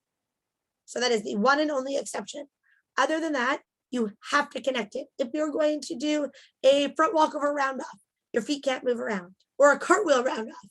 You see that a lot where they land a cartwheel and then they kind of shuffle. Can't do it. Has to be connected. So make sure whatever you're choosing for your athletes, it is fully connected in order for it to count as their series. Acro flight skills with hand support are eligible to receive value part credit, regardless of the number of times performed. And they can fulfill SR, provided they're in a different series. So that means you can get credit for your back handspring multiple times, as long as it's in a different series. So if you do round up back handspring, and then you do round up back handspring back tuck, and round up back handspring back layout, I don't know why you would do this many of them, but regardless, you can get credit for them. Last general one is landings. So for isolated acro elements and the last element in an acro series, you can land with your feet a little bit apart, as long as after they land, they slide their heels together, or they do a nice controlled step. So if they're going forwards, they can step forwards. If they're going backwards, they can step backwards into a lunge. Make sure that your athletes know this. They don't have to stick their round up back handspring back tuck. They can step out of it as long as it's in control. They will not get deducted on that step. If they do like this massive, well, then they're going to get deducted, obviously. But pay attention to what your athletes' landing positions are and make sure you're consistent with your expectations. So if you want them to do that step out of it every time, train that right from the beginning. Right. Floor bronze. Okay, so they need those 2 directly connected acro elements with or without flight. So they can do front walkover cartwheel. They can do round off straight jump backwards roll. They can do round up back handspring. Those are all options. Their second acro pass either has to be minimum 1 element. Oh, look, I got a typo. So that acro element, it could be as simple as a forward roll. It could also be a front handspring. Pick your poison. Work with your athletes, what works best for your athletes. Their dance passage, so they have to have 2 leaps. One of those leaps has to be that split. A split leap is probably your easiest bet. Unless they're doing side leaps or something really fancy. But something that is really important to note, this goes for all levels on floor, is that their split has to be a leap. It cannot be a jump. So they can't do a cat leap, step, step, step, split, jump. They have to have a leap with split. So that's something that we also came across a lot last year. Not a lot, but a little bit. Was that people were trying to use the split jump, and then their other leap didn't have a split in it. So make sure you have a leap that has split. And lastly is a half turn on 1 foot. So not the pivot turn that they could have on beam. They must do it on 1 foot. They are not allowed to have any bees. They are not allowed to have any saltos. And they can only have a maximum of 2 flight. So if they do a round up back handspring, their last skill must not have flight. It cannot be a front handspring or a round off. It would have to be a walkover or a roll or a cartwheel, something like that.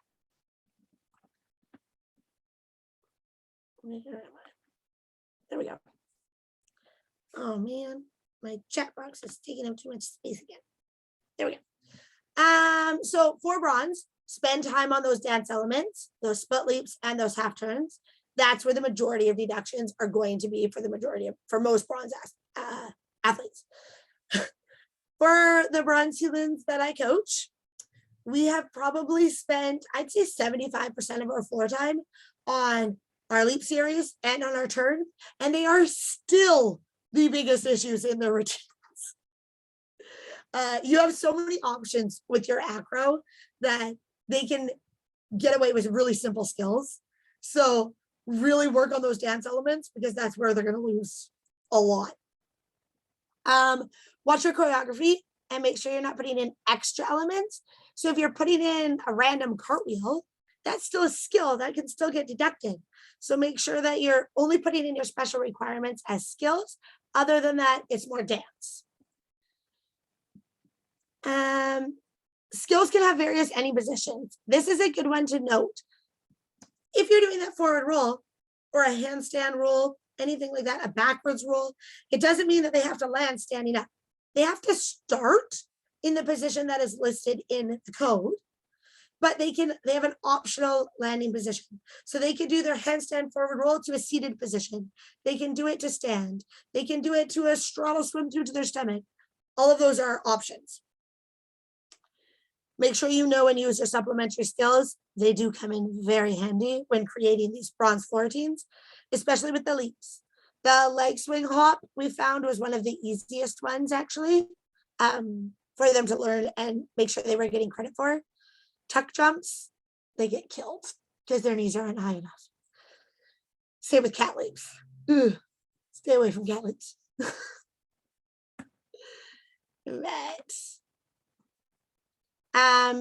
Bronze floor continued. Round-offs and hurdles are one of the biggest issues in higher level tumbling. So take your time with your bronze kids to teach it correctly.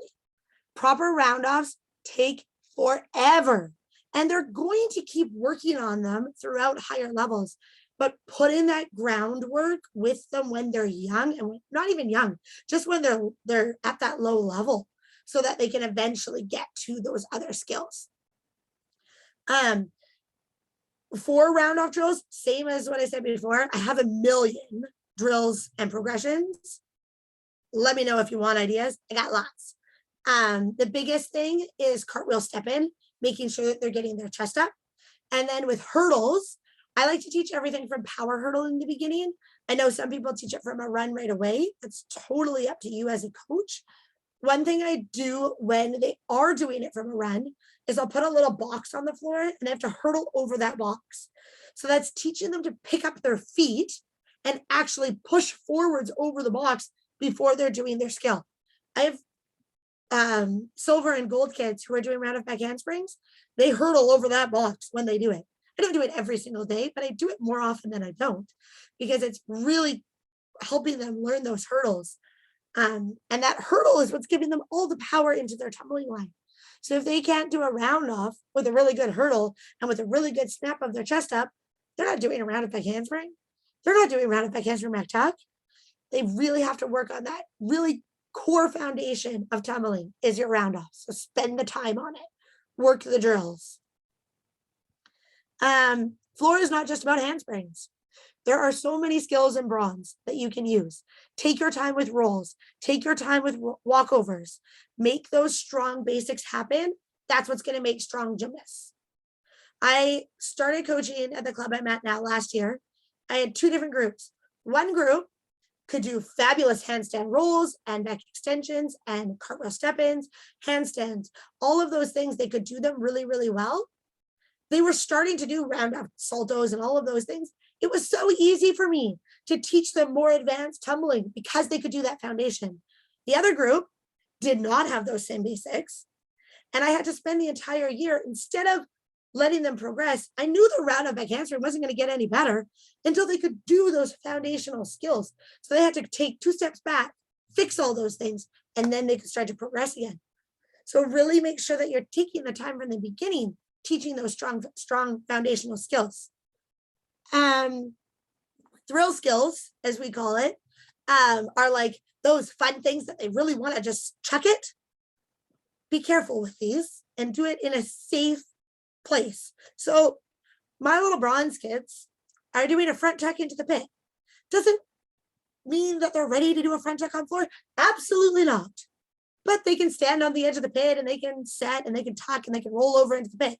They're doing a sort of a front tuck. Some of them are starting to look really good, but I'm still not letting them do them on the floor because they can't even do a front handspring yet. They're still working on front walkovers and TikToks and learning that shoulder control. But it's something that's fun for them, keeping them engaged, keeping them excited, but it's in a safe environment. Same things with like aerials. You want to let them do an aerial onto a crash mat in the pit? Go for it. I can correct an aerial.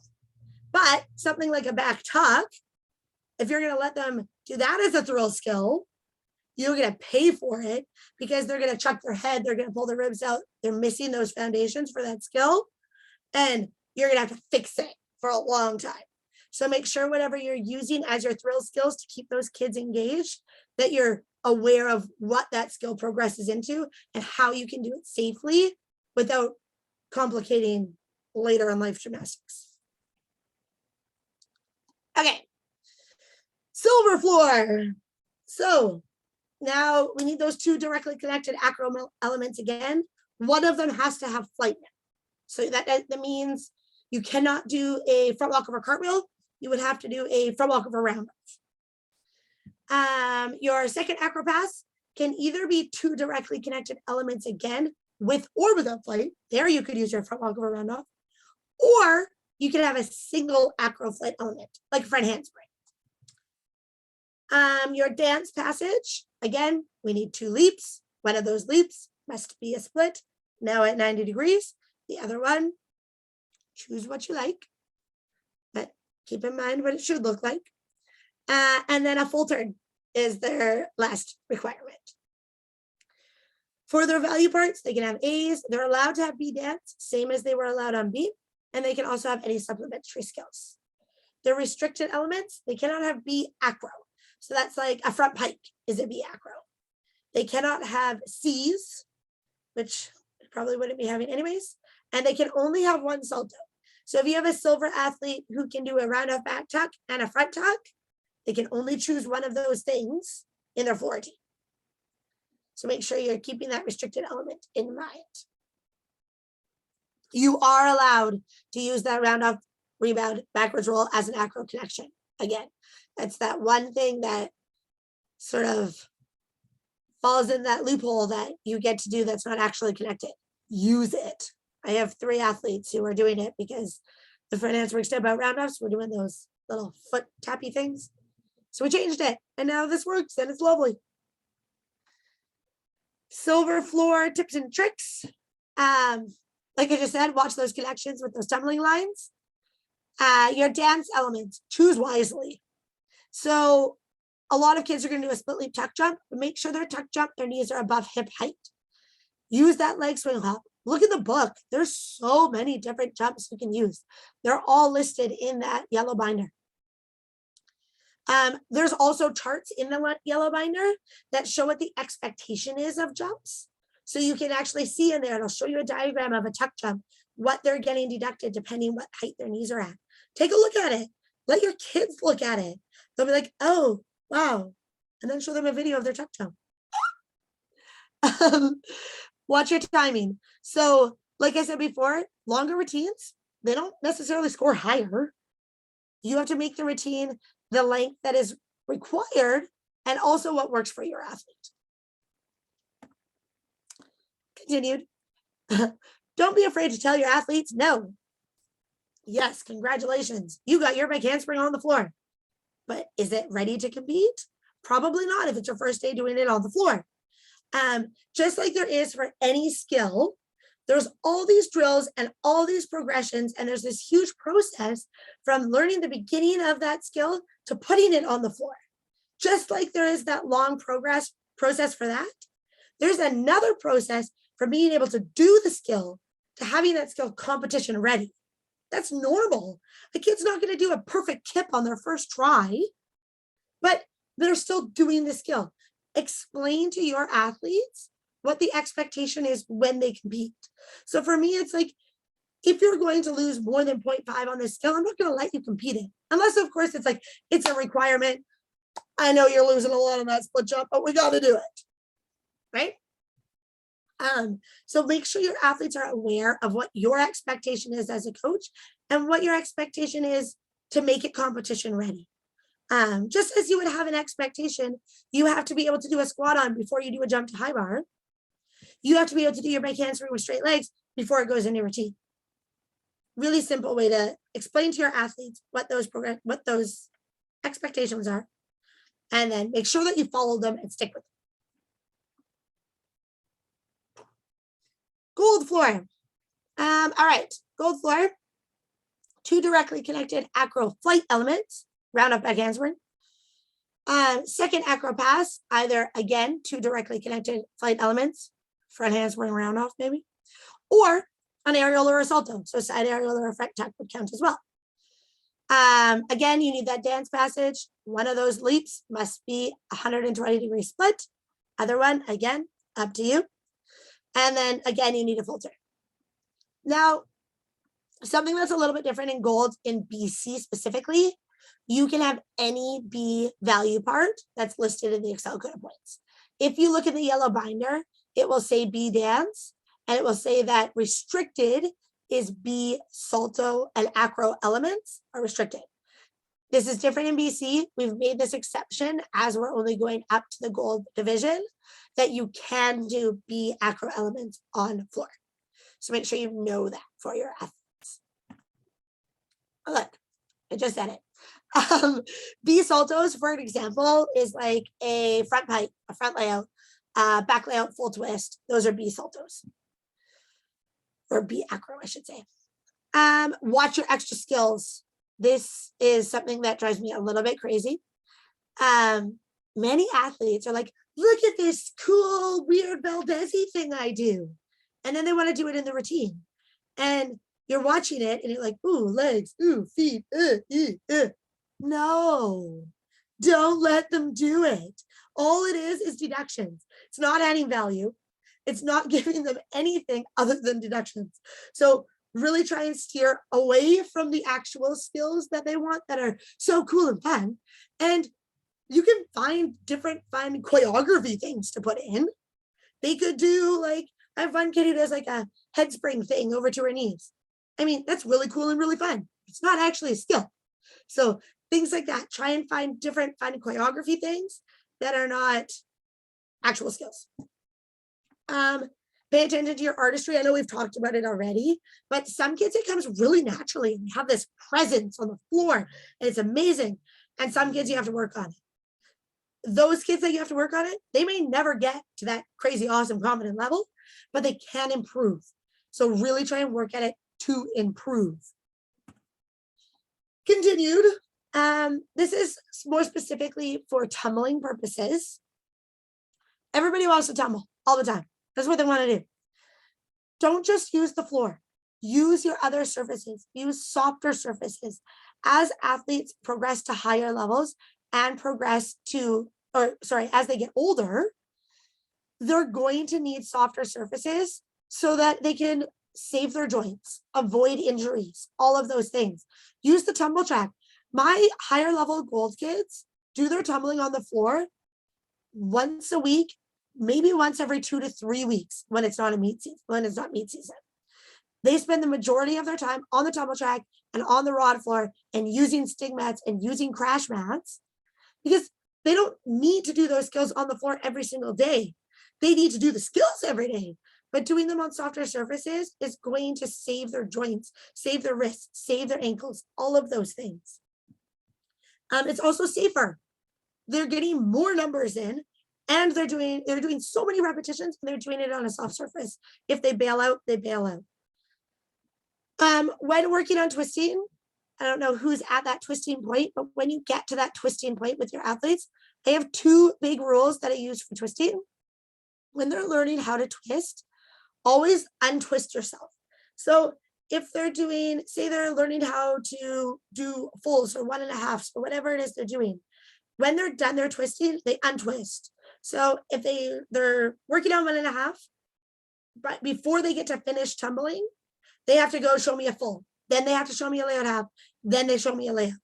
That way I know their brain's not confused. They still know where those stopping points are so that they're not just always chucking the same things. So it's really good to help their brain sort of figure things out. The other thing that's really important when progressing to twisting is adding a jump half. So I learned this a few years ago, and it has made a huge difference in my athletes twisting. When they're working on layout half, they'll do an attempt at a layout half. Their next turn, they're going to do a layout, then they're going to do a jump half with the right arm positions and the right body positions. Then their next turn, they try a layout half again. When they're landing their layout halves, they add a jump half for a full. So that doesn't mean they're necessarily always trying a full, but they're doing layout half, jump half, layout half, jump half. And they're always adding that extra jump half turn. And then their twisting picks up a lot faster. They already know what the correct positions are. They know what their body feels like when it continues to turn. So it's super, super, super helpful for twisting. I believe that's the end of my floor. Oh, I have general things. Does anybody have any floor specific questions?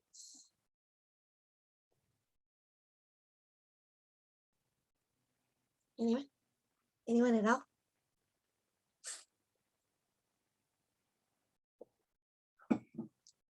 No one? All right. Okay, guys, whatevs. General tips and tricks. So this is just overall things that I kind of think are important. Get to know your athletes. So especially when you're working with teenagers, know the days that you can challenge them and push them, and know the days that they're not up for it, because when you push on those days, that's when they get injured. That's when mistakes happen. That's when they bail out of a skill. And then it takes you months to progress back to doing that skill because they've just freaked themselves out. So really get to know those kids. With the little ones, it's so much easier. You can take those little ones and you can usually flip their mood around and you can motivate them with something else. You go to a new event and it's a whole new thing and you get to move on. But with those older teenagers, get to know them. I have a group of teenagers. They're like grade 10, 11, and 12. Some days they're so productive. Some days I think we just talk for 3 hours and nothing happens. And it's really frustrating as a coach, but that may be what they need that day. They had an exam at school. They have this huge project due. They're freaking out about their Spanish thing. Whatever. They need to talk to someone. But one thing to note with that, try to find that line between coach and friend so that you're keeping that line there. It's a little bit tricky, especially when you get those kids that are about the same age as you. I know when I was in grade 12 and coaching kids in grade 9, it was a little bit challenging, but try and find that fine line. One thing, don't forget to ask, or don't be afraid to ask for help. There are so many coaches in BC. There are so many coaches in your clubs. There's resources out there. Don't be afraid to ask for help. You have to learn somehow. You're not going to learn by magic. Yes, we take coaching courses. Yes, we do things like this, but you might have a kid. Okay, this kid keeps over rotating our fulls. How do I fix it? I don't know. I've never taught this before. Ask those senior coaches in your gym. They're going to help you. They're not always going to help you if you have, I'm going to word this in the best way possible. I have worked in a variety of clubs. Some of those clubs, the senior coaches in the gym were very unapproachable, and it made it very challenging for me as a younger coach to try and learn. I had to go outside of my club to find the help that I needed. However, some clubs are absolutely amazing with helping you. Some you might not even know because you've been too afraid to go and ask them a question. So I know the majority of clubs out there, there is somebody senior in the gym who you can ask for help. It might not always be your head coach. It might not always be the lead on the floor, but I'm sure there's somebody that you can ask. And if you can't think of anybody, email me. I'll answer your questions. If I don't know, I'll ask my people who I ask questions to. I don't know everything. I've got to ask questions all the time.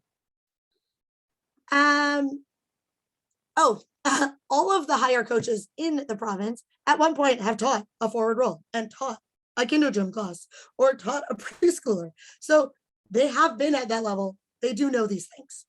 They might have to think back, but they'll get there. One other thing that's absolutely amazing is social media. Use Instagram, use YouTube, all of these things. There's coaching pages everywhere where coaches are literally just posting drills and skills and all of these different ideas. Use them. I have like hundreds and hundreds of saved videos in different group chats with different coaches. Oh, we should try this with these kids. Oh, hey, this would be good for this kid that's struggling with that. Use social media.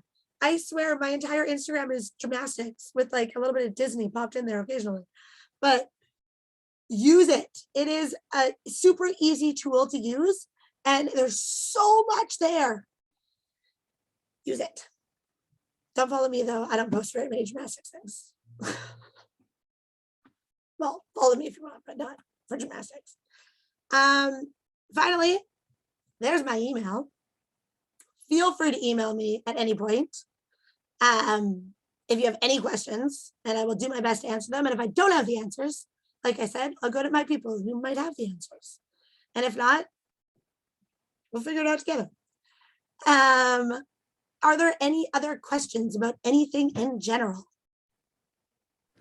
Hi, it's Hi. Brianna. Okay. I just wanted to ask a question, but I was eating and then I didn't get it in, then we moved on. So Sorry. I was just confused about one thing in floor. So if their music is, let's say their music is 105, but they don't start moving until it's like 59 seconds. They don't get deducted for that, right? Correct. Okay. Yeah. Awesome. I have one of those. I have one where the cut of the music was really dumb at 1 minute. So it's like a minute or two, but she just stays still for the first couple seconds. Yeah, same with me. Yeah, that is totally fine. Okay, perfect. And just one other thing. The email is just a little bit blurry on my screen. If you could just like tell me what it is. Chat. Okay, perfect. I will put my email in the chat. Perfect. And that's everything. Thank you. Awesome. You should also all have access to Kaitlyn's email because she was CC'd on the email you received for the link for today. So her email is there as well. Yeah, it is. I'm going to stop sharing. Then I can see the chat better. Any other questions? No. Well, thanks for joining us. That was fun.